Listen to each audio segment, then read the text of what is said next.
Hey sellers, if you didn't get your home sold, this is the video to watch. So I'm on the street, and as you can see, I no longer have access to the home. Property was on the market for 44 days, and thankfully we got it sold. So I'm going to share with you some of our failures and the big successes that we made with this property to hopefully help you sell your property for more in the future.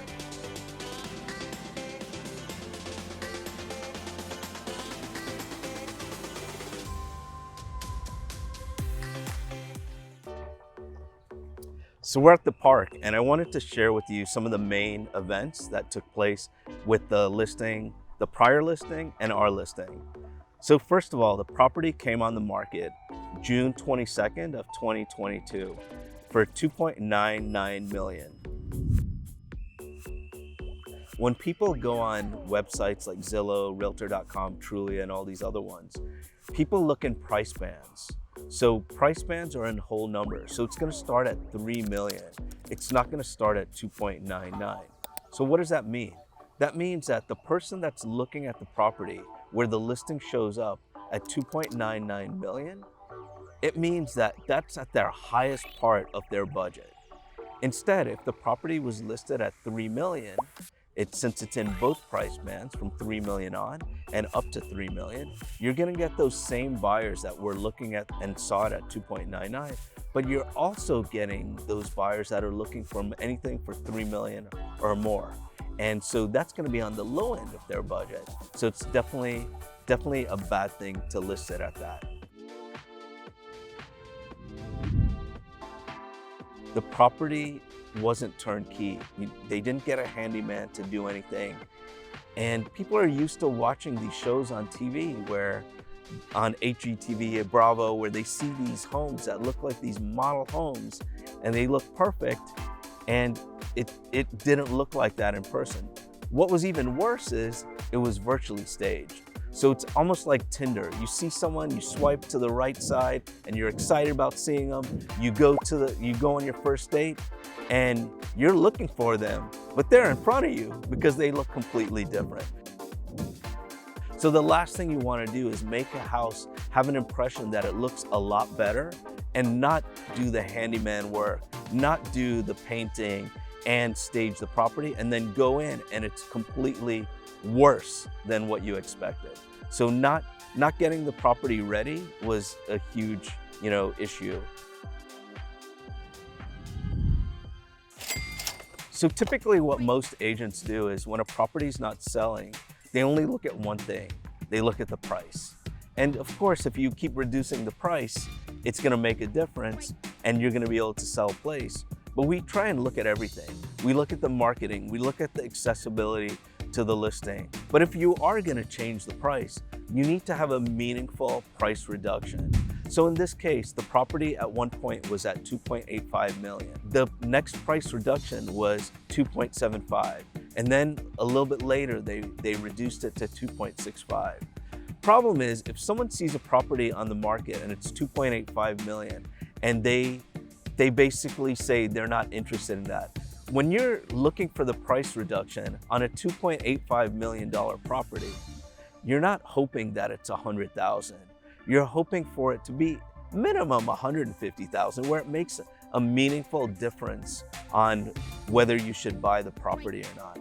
In this case, they had these chicken price reductions. You're chicken to ask for a bigger price reduction, and it really does nothing. So if you do that, it does two things that are terrible. One thing, it doesn't do anything for the seller, and the seller, their expectations that you're gonna sell it because you reduce the price. The next thing is, to the buyer, when you have such a small, insignificant price reduction, it makes that buyer think that you're not really flexible. So instead of helping, it really hurts you.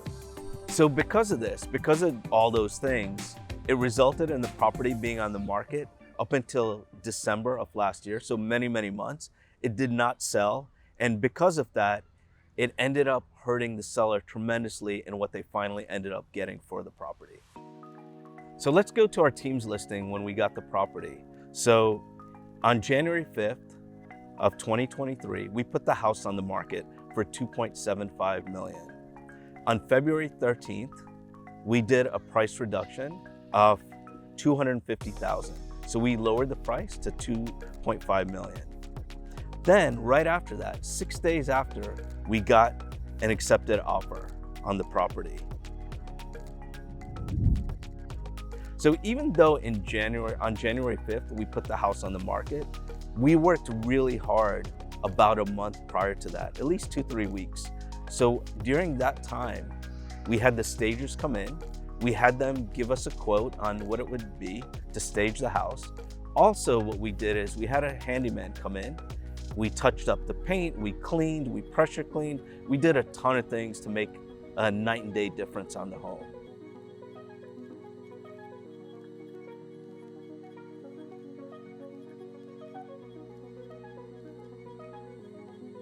During that time, the house was on the listing with the other agent. It was never staged. All the stuff wasn't done. I mean, there was even like a pool net inside the living room and all the old furniture there. The house was never put on the market the proper way for buyers to come see it the right way. So whenever we get a listing and we take over from another agent, we want to try and do everything we can with our experience to get the most money for the property. After basically 5 weeks, we realized that everything we did was not going to bring 2.75. We're not going to be able to get more than the other listing in the market we were in. We needed it to be a significant price reduction. We reduced it on purpose to 2.5 because a lot of people that are looking for properties will start at 2.5 or they'll end at 2.5. So we figured that $250,000 price reduction is a good price reduction and it will enable us to get way more buyers. And because of that, it actually did. 6 days later, we got an accepted offer. But one of the things about real estate is the hardest part is sometimes after you get the offer because things aren't always smooth. So during that time the offer was accepted, the offer also, the buyer backed out and we got another accepted offer. After we had those 2 accepted offers, we closed about a month later for $2.3 million. So our team had the property on the market for only 44 days before we had an accepted offer and we just waited for closing. Significantly different than the prior listing.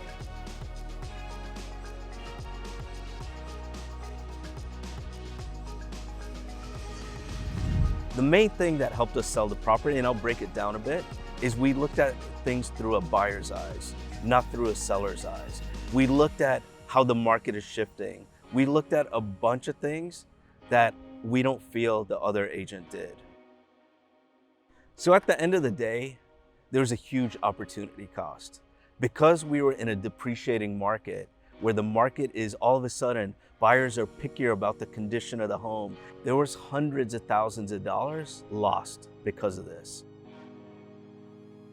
If your home doesn't sell and you're gonna get another agent to do it, and you think they do a lot of things better than the original agent, don't assume it's always the price. You wanna try and get that price, especially when there's hundreds of thousands of dollars on the table. But with that said, make sure you make a quick decision once you do that. In 5 weeks, we realized that whatever we did, we need to change. So it's okay to price high sometimes, but you have to make a quick decision based on looking at the analysis of the whole property and the whole listing. So if you're a seller and you don't think your home was represented properly, or you're not sure if you have the right person, call us.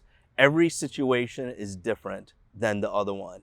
And hopefully this gives you a perspective of some of the things that we do that can help you whether you use us or not.